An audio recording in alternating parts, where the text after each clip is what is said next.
ബഹിരാകാശ ഗവേഷണ രംഗത്ത് ഒരു നാഴികക്കല്ല് സ്ഥാപിച്ച ആക്സിയം 4 ദൗത്യ സംഘം 18 ദിവസം നീണ്ട തങ്ങളുടെ സുപ്രധാന യാത്ര വിജയകരമായി പൂർത്തിയാക്കി ഭൂമിയിലേക്ക് മടങ്ങിയെത്തുന്നു.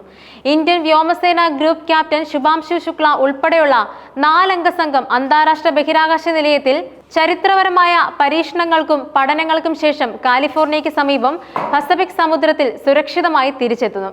ഇത് ബഹിരാകാശ ദൗത്യങ്ങളുടെ ചരിത്രത്തിലെ ഒരു സുപ്രധാന അധ്യായമാണ്.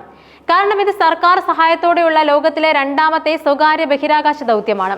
ഈ ദൗത്യം ബഹിരാകാശ ഗവേഷണ രംഗത്ത് സ്വകാര്യ പങ്കാളിത്തത്തിന്റെ പ്രാധാന്യം എത്രത്തോളമാണെന്ന് അടിവരയിടുന്നുണ്ട്.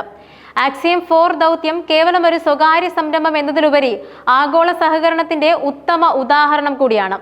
അമേരിക്ക ആസ്ഥാനമായുള്ള ആക്സിയം സ്പേസ് ബഹിരാകാശ ഗതാഗതത്തിൽ ആഗോള നേതാക്കളായ സ്പേസ് എക്സ്, ഇന്ത്യയുടെ അഭിമാനമായ ISRO, അമേരിക്കയുടെ ദേശീയ ബഹിരാകാശ ഏജൻസിയായ നാസ, യൂറോപ്പിലെ ബഹിരാകാശ ഗവേഷണ ഏജൻസിയായ യൂറോപ്യൻ സ്പേസ് ഏജൻസി എന്നിവർ ചേർന്നുള്ള ഒരു സംയുക്ത ദൗത്യമാണിത്. വിവിധ രാജ്യങ്ങളിലെയും സ്ഥാപനങ്ങളിലെയും വൈദഗ്ധ്യവും വിഭവങ്ങളും ഒരുമിപ്പിച്ചുകൊണ്ട് ബഹിരാകാശ ഗവേഷണത്തിന്റെ അതിരുകൾ വികസിപ്പിക്കാൻ കഴിയുമെന്ന് ഈ ദൗത്യം തെളിയിച്ചു. ഭാവിയിലെ ബഹിരാകാശ ദൗത്യങ്ങൾക്കുള്ള ഒരു പുതിയ പാത തുറന്നു കൊടുക്കുന്നതാണിത്.